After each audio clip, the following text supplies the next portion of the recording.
Oke, Iranius, ya wis, kalau gitu berarti Tuhan punya andil lah untuk berbuat jahat.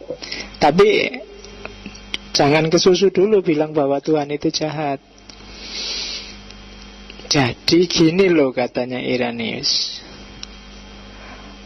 alam semesta ini, Tuhan itu sebenarnya ingin menciptakan manusia dan alam ini sempurna. Cuma ya ndak langsung tiba-tiba ujuk-ujuk manusia lahir terus ting jadi manusia sempurna yang lengkap, yang moralnya tinggi. Ndak, harus melalui proses. Nah, dalam proses untuk menjadi sempurna inilah kadang-kadang harus melewati sakit demi sakit, melewati bencana demi bencana, melewati ujian demi ujian, sampai nanti dia sempurna. Jadi rahasianya di situ katanya Irenaeus. Ya memang Tuhan yang menciptakan kejahatan, tapi rahasianya apa? Bikin kita sempurna, bikin kita semakin teruji, bikin kita jadi manusia insan kamil karena sudah diuji, sudah. Nah, itu argumennya Irenaeus, teodisinya. Jadi ciptaan sempurna yang belum sempurna. Kayak kamu ini loh kan, sebenarnya kamu manusia yang sempurna, sudah dewasa, cuma kan belum jadi sempurna, perlu melalui beberapa aspek kehidupan lagi. Kalau orang Jawa sampai dadi wong, bagi orang Jawa kamu belum dadi wong, belum punya keluarga, belum punya penghasilan mapan, belum dadi wong. Kalau di agama jadi manusia sempurna, kayak di Ibnu Arabi ada insan kamil. Tapi untuk menuju ke sana banyak hal yang harus kamu lalui, termasuk penderitaan. Itu argumen pertama. Argumen kedua katanya Irenaeus, yo free will tadi. Tuhan memang harus mendesain alam semesta itu bisa untuk ajang berbuat baik, bisa untuk ajang berbuat jahat.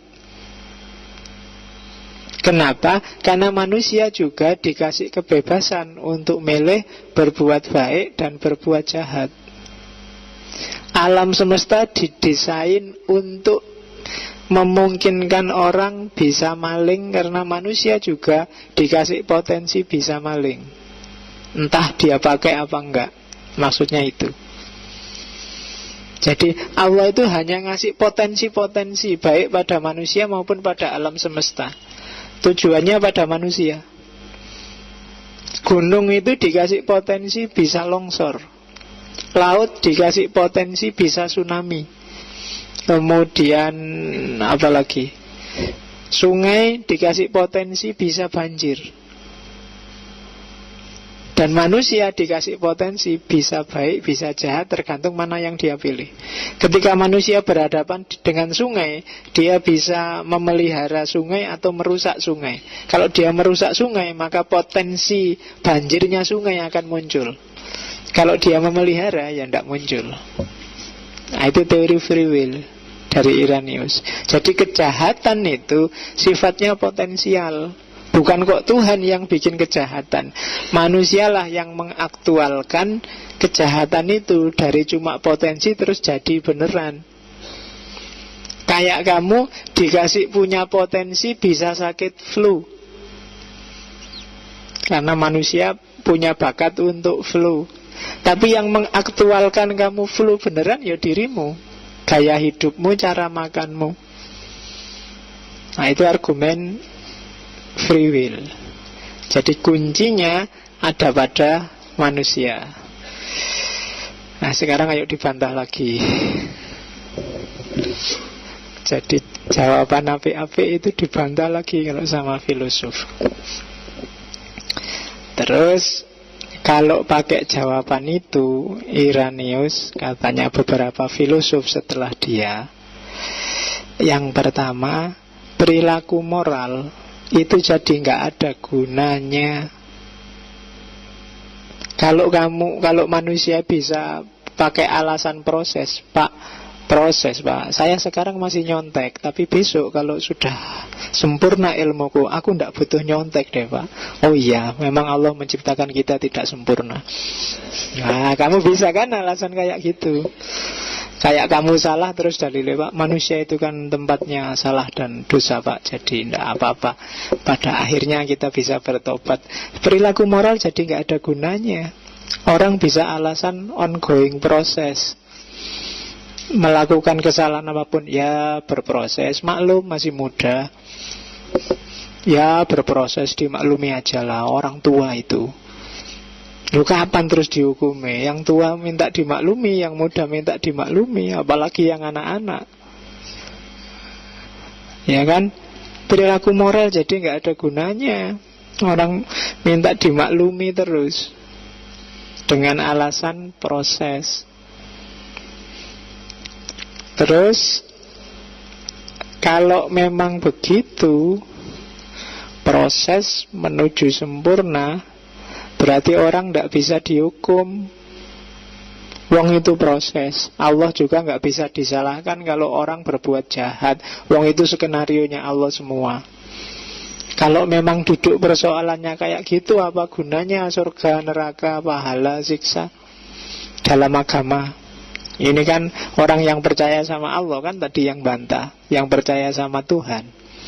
Kalau memang semua skenario Allah untuk menuju kesempurnaan, berarti ya tidak usah surga neraka. Orang bisa komplain.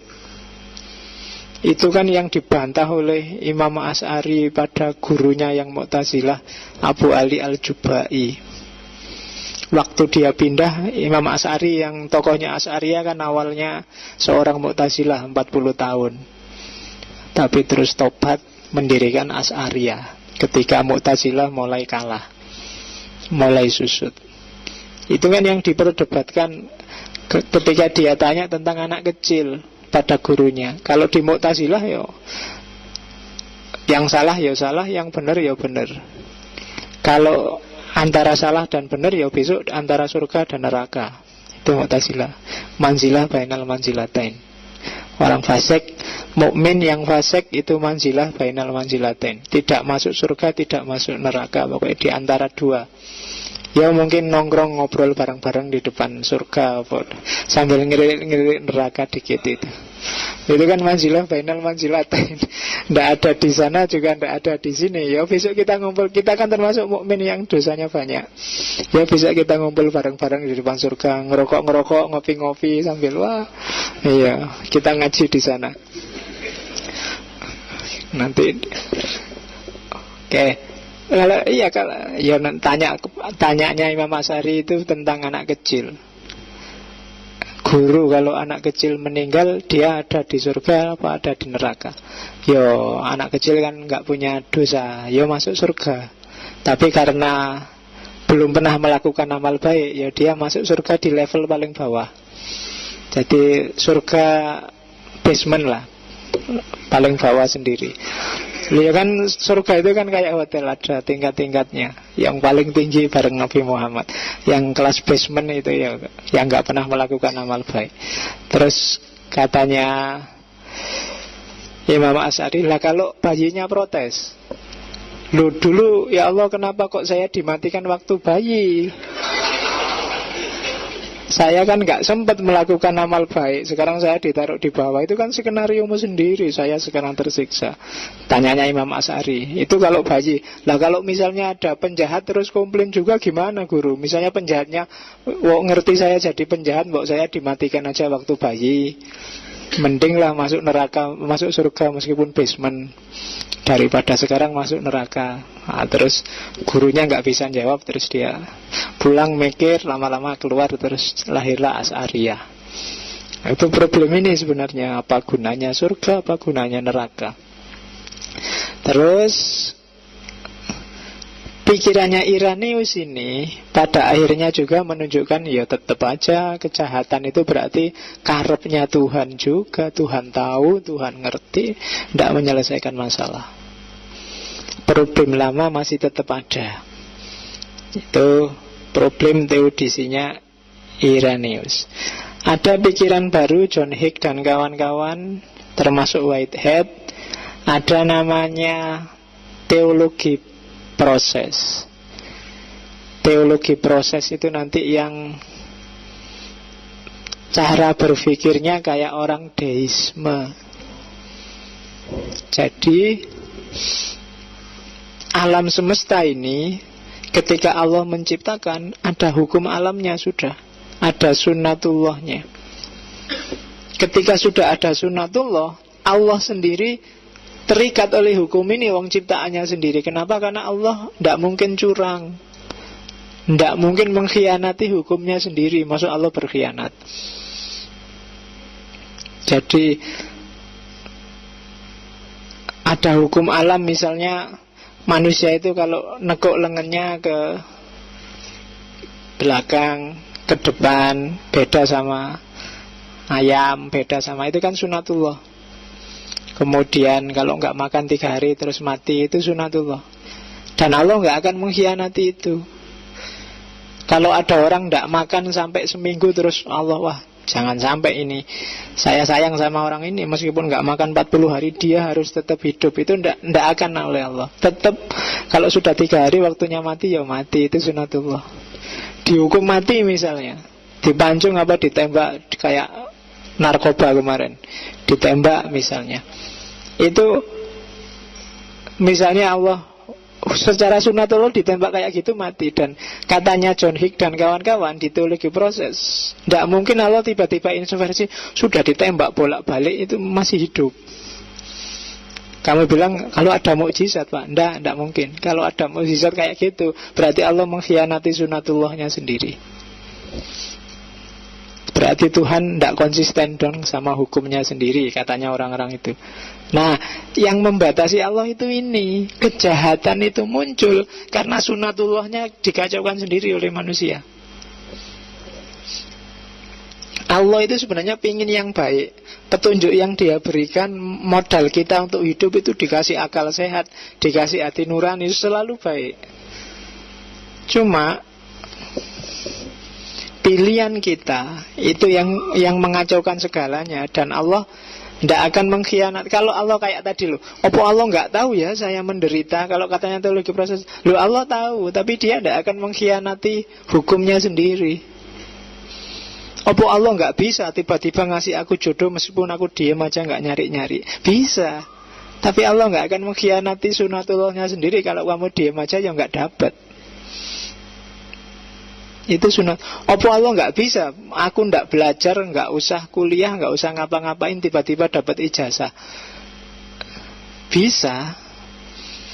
Tapi Allah nggak mau mengkhianati sunatullahnya sendiri. Ya meskipun sekarang bisa beli ijazah. Itu juga termasuk mengkhianati sunatullah, bikin dunia kacau. Jadi kenapa ada kejahatan? Rumusnya itu ketertiban alam, kompleksitas alam, ada kejahatan, ada rasa sakit, itu semua sunatullah. Atau chaos. Chaos ini kacau. Kalau Allah mengkhianati sunatullahnya sendiri, yang terjadi kacau, chaos. Tapi enggak, Allah milih tetap ada kejahatan, tetap ada penderitaan daripada chaos. Chaos itu kalau orang bingung lagi, tidak percaya sama sunatullah, lebih rusak lagi. Kamu tetap harus yakin kalau loncat dari atas Ambaruk mau Pelasa ke bawah itu kamu tewas. Itu sunatullah sudah. Kalau nggak percaya cobaan. Iya kan? Kamu yakin kan? Itu sunatullah. Tapi kalau Allah intervensi terus, ada orang loncat masih hidup, loncat masih hidup, lama-lama orang nggak percaya sunatullah, yang terjadi chaos. Nanti kamu diam-diam loncat nggak mesti mati. Ya loncat mesti gitu. Ya kan? Bisa rusak tatanan dunia kalau orang tidak percaya sunatullah. Itu yang disebut chaos. Jadi apa Allah nggak tahu, apa Allah nggak sayang? Tahu, Allah itu sayang. Tapi ya dalam rangka biar sunatullah tetap jalan dan Allah nggak mengkhianati prinsipnya, maka Allah nggak intervensi. Pandangan ini pandangan agak kontemporer, meskipun nanti implikasinya kalau kamu punya persepsi kayak gini, kamu punya ideologi namanya deisme. Deisme itu Allah yang tidak intervensi lagi sama kehidupan. Allah yang setelah menciptakan nggak peduli lagi sama realitas sehari-hari, pokoknya sudah tak kasih hukum, selesai. Deisme itu dalam praktek ideologisnya nanti cenderung orangnya jadi sekuler. Urusan agama ya agama, urusan dunia ya dunia. Itu antara lain kelemahannya teodisi. Tuhan seolah-olah nggak ada. Apa gunanya punya Tuhan kalau semuanya sudah ada sunatullahnya? Berarti ngapain kita berdoa? Ngapain kita minta ke Tuhan? Ngapain? Berarti Tuhan setelah menciptakan dia pergi dan selesai. Itu kelemahannya argumen ini. Argumen teologi proses. Ada lagi yang selanjutnya, argumen main catur. Jadi bayangkan kejahatan melawan Tuhan itu kayak permainan catur. Yo, berarti catur antara Tuhan dan kejahatan. Evil, anggap aja setan lah yang kejahatan itu. Nah, Tuhan pasti tidak mungkin kalah wong Tuhan. Kalau Tuhan kalah pensiun dia. Jadi Tuhan pasti menang. Cuma setan ini juga pinter kan, meskipun ya kalau melawan Tuhan pasti dia kalah. Hanya saja wong dunia ini permainan yang ada hukumnya, hukum permainan ya sunatullah itu. Untuk menuju kemenangan sesuai skenarionya Tuhan, kan kadang-kadang harus ada pion yang mati, harus ada kuda yang mati, turun gelanggang, kan harus ada itu. Dan itulah evil, itulah kejahatan, itulah bencana, itulah rasa sakit. Tapi ada skenario besar. Skenario besarnya apa? Kemenangan. Ya kan, kalau kamu pengen main catur kan kadang-kadang harus mancing, wis bentengnya biar dimakan dulu, nanti ratunya tak makan. Itu kan korban benteng. Ini yang kejahatan, itu yang korban benteng ini. Tapi akhirnya kan kamu bisa makan ratu. Nah, kejahatan itu gambarannya seperti itu. Jadi jangan dilihat ratunya yang jangan dilihat bentengnya yang mati, tapi lihatlah kita yang bisa makan ratu. Jadi skenario besar. Jangan sibuk dengan skenario kecil. Yos, jangan lihat bahwa kamu yang jomblo, tapi mungkin ada skenario besar di balik kamu yang jomblo. Ya kan, jangan dilihat sakitmu. Misalnya kemarin saya sakit seminggu itu. Jangan sibuk cuma lihat saya sakit. Jangan-jangan dengan saya sakit itu kamu bisa istirahat, saya juga bisa istirahat, pikirannya jadi lebih seger, masuk ngaji lagi lebih nyaman lagi. Kan ada skenario besar, mungkin lebih besar lagi dari itu dan kita nggak sadar. Nah, itulah analogi catur. Jadi jangan ditangisi satu dua peristiwa yang jelek. Kadang-kadang kayak tadi, hikmahnya besar, ada rahasia yang lebih besar. Meskipun di teori itu ada kelanjutannya. Yo, kalau sudah kayak gitu, kita milih mana sekarang? Diam aja lihat Tuhan tarung sama kejahatan, kita nonton aja sampai nanti menang, yang menang siapa, atau bantu setan atau bantu Tuhan. Itu alternatif hidup itu kan itu. Kalau bantu Tuhan ya berarti kita beragama, percaya sama Allah. Kalau bantu setan ya berarti kita ikut andil dalam kejahatan. Kalau diam aja ya kita jadi penonton, ngaji aja, nggak ikut-ikutan. Ya, oke, itu analogi catur. Oke, sekarang kita lihat